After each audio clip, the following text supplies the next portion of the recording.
Hey everyone, this is Munib, growth strategist at Growth Beyond Horizon.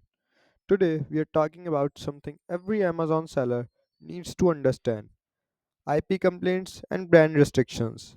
If you are doing online arbitrage or wholesale for Amazon market, this video is going to help you protect your account and avoid unnecessary risks. One wrong product can trigger an IP complaint, and Amazon will immediately flag your account. So instead of taking chances, the smart approach is simpler. Check first, source later.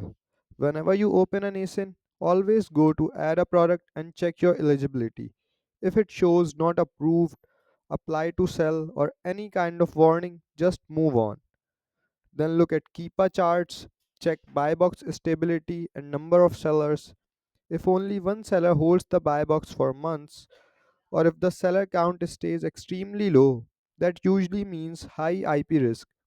Safe listings typically have multiple sellers, stable pricing, and a shared buy box.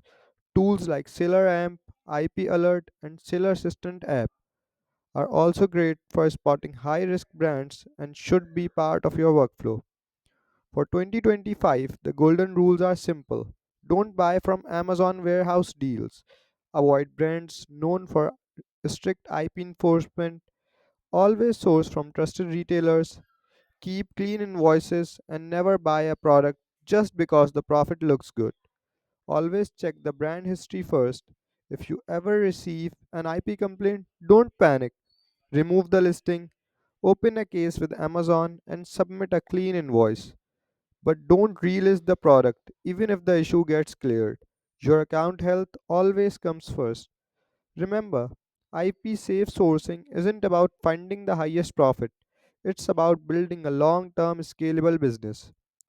Once you master brand restriction checks, you will source more confidently and grow faster. If you found this video helpful, make sure to subscribe to Growth Beyond Horizon, hit the like button, and share it with anyone sourcing for Amazon.